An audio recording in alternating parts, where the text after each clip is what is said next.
Oh, hey YouTube. Well, last time we saved you $200,000. This time we're going to save you even more. But how? All you have to do is buy a glider. But how much should you spend on a glider?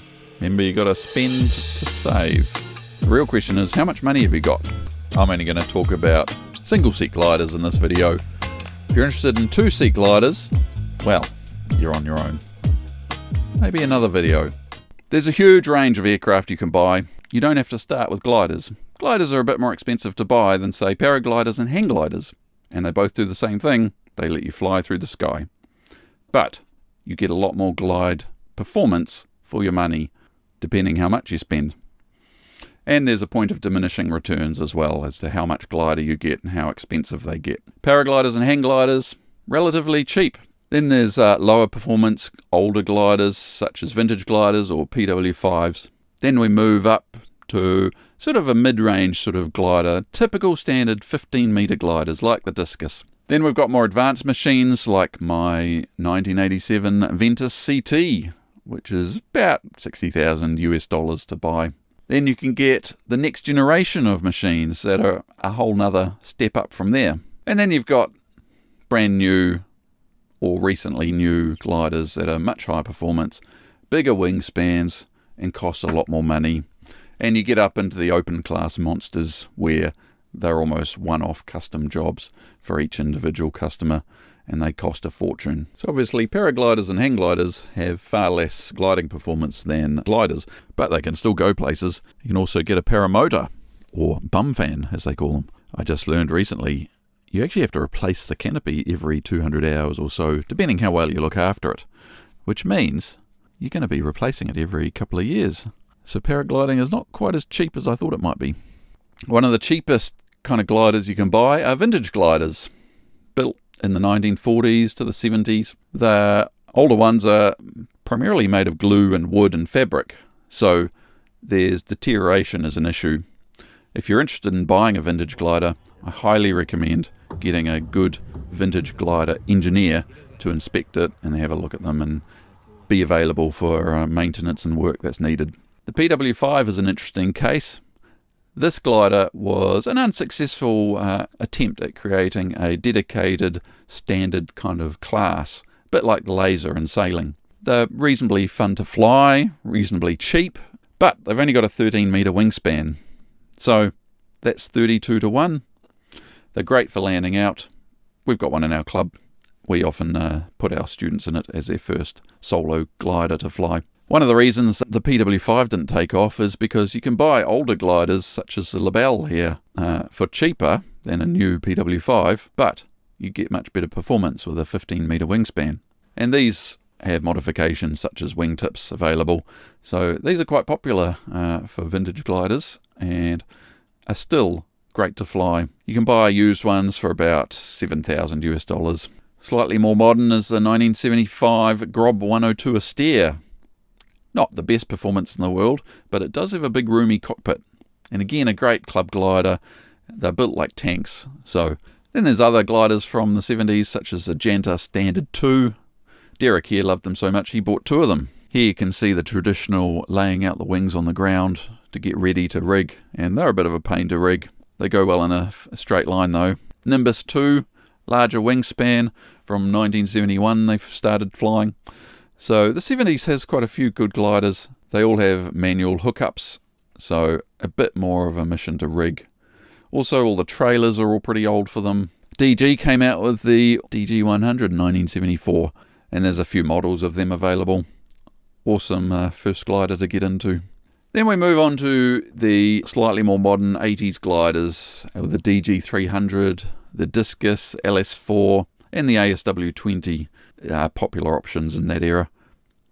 Prices for these are a little higher. You've got $36,000 for example. This was my first glider that I bought, a DG 300. Slightly less performance in the Discus and LS4 and the DG 300, but slightly cheaper as well. This is a great era of gliders to get into because the performance really stepped up a notch, similar to modern gliders, but they just don't handle the higher speeds like modern gliders do. They've got features like water ballast, reasonable glide performance, automatic hookups except for the ASW 20. They're also popular and easy to sell later if you want to upgrade and have good handling characteristics. So these gliders are perfect for beginners to intermediate pilots and anyone wanting to get into cross-country flying. You know, they've got a bit of go, but they're easy to fly and great to go and do lots of landouts with. Moving up in performance, I've got my 1980s Ventus, which is a flapped 17.6 metre wingspan. So a bit more wingspan. This thing's got an engine in it as well, a little sustainer engine to get me out of paddocks if I need to.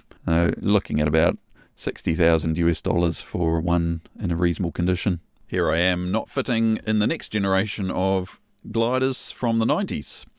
These again were another step up in performance and safety, cockpits, bigger cockpits too. In the Schempp world, the A fuselages are the small, narrow cockpits, and the B's and C's are the bigger, wider cockpits. Next up, we've got the second to last generation of glider, the ASG-29 and the JS-1. Bit old now, from the 2000s, but if you want a high-performance glider, you can't go too wrong with an ASG-29, and that has now been replaced with the recently released AS-33, along with the other latest gliders, JS-3, Ventus 3, all around the same price, all amazing gliders. I would be happy to fly any one of those three. So why pay these big bucks for these brand new gliders? For slightly better performance at high speed is generally the answer.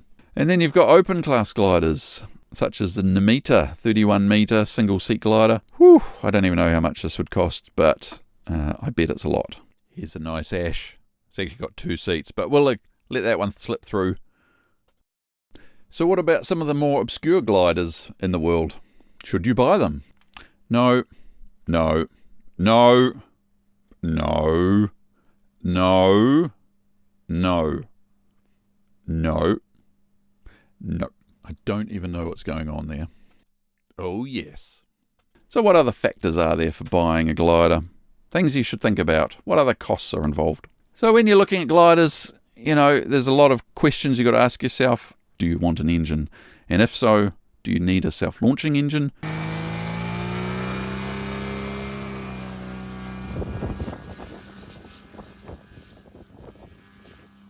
Or a much cheaper sustainer engine. In self-launches, these days, if you're buying a brand new one, you've got the choice of petrol or electric. Obviously, you get a lot more range with petrol, but electric is becoming popular. It's much cleaner, should be more reliable. If you want to go down the sustainer route, pretty much all older gliders have the petrol versions of the sustainer, like my little solo engine I've got there. But more recently, the jets have become more popular, especially in the JS gliders.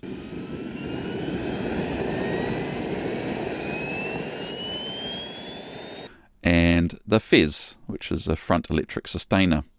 So you've got a little electric motor, batteries in the back, and that runs a little propeller on the front. The advantage of the Fez and the jet over the petrol pylon that comes out the back is a lot less drag. When I get my engine out, it's a bit like getting the air brakes about a third to halfway out, whereas the jet and Fez gives you a lot more time in the air once you pull them out. The Fez, you just flick a switch and it goes on. The jet, you pretty much flick a switch, it pops up and does a self-start procedure. The petrol engine, you have to do a dive start, so you need more height, so it can be a bit more complicated, more chance of stuffing it up. There's been many an accident, people making mistakes with their sustainer engines or their self-launch engines while they're in there trying to get them started. One of the key things to think about is what kind of trailer are you going to get? And any glider, what trailer comes with a glider? The best option is a Cobra or a Comet trailer. These are clamshell trailers. They've become the standard for a brand new trailer these days because they are the best. The rigging and de-rigging process is the simplest possible. The older the glider that you buy, probably the older the trailer you buy. And an old trailer is probably falling apart. If it's more than 20 years old, 30 years old, it'll have wood. The wood will be rotting. Things will be rusting. Things will be falling apart. You have to check that very carefully. A brand new Cobra trailer costs about 40,000 New Zealand dollars, 23,000 US dollars, maybe a bit less. That price includes shipping to New Zealand. But a lot of money for a brand new trailer. So if you can get a glider with a good trailer, and there are some older trailers that are easy to rig and de-rig as well. But make sure if you're a beginner pilot and you don't have an engine, you're going to be landing out in paddocks a lot, you want to make sure the trailer is good. Repainting. If you buy an old glider, if the paintwork is getting near the end of its life, that is a $30,000 job or $18,000 job. You could allow 20, 25 years depending on the quality of the gel coat or the paint that was on the glider already. So you want to factor that into the price of any glider. It's not the end of the world to buy a cheaper glider that needs repainting. You could put it off for a couple of years. You could do some of the work yourself. And it's a lot of work, at least 300 hours of work. I know for my Ventus, I spent 300 hours with Lindsay here, and he spent 300 hours at least. Instruments, they cost a lot. So if a glider comes with good instruments already, that is great. You need to factor that into the price. Transponder, you're looking at $8,000 New Zealand, $4,500 US. Radios cost a fortune. Alex 9000s cost a fortune. And all the other instruments cost a fortune as well. So you need to work out what the glider comes with. Make sure that what you see when you check out the glider is what it's actually going to be delivered with, because some pilots will swap out instruments when they sell it. Another big factor, gliders have a certain number of hours before they need a major check.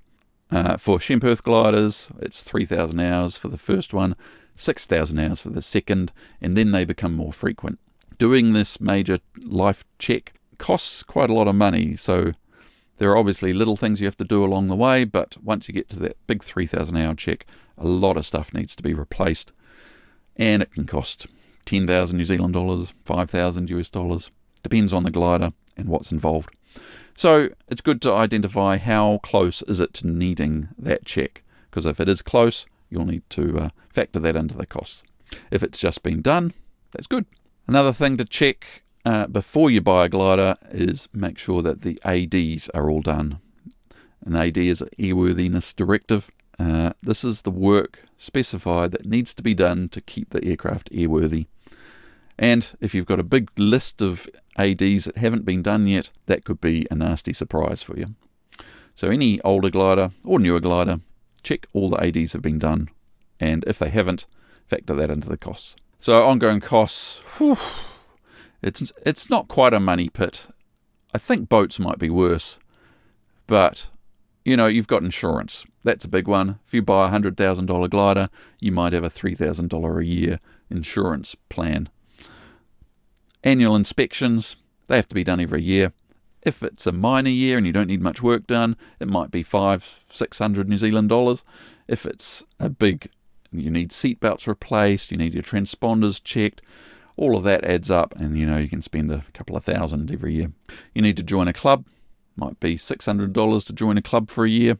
You need to pay for your launches. There's no point having a nice fancy glider if you can't afford to actually fly it. Do you want to enter contests? They'll cost money. And of course, you've got to pay for your subscriptions, like PureTrack Pro. So there we go.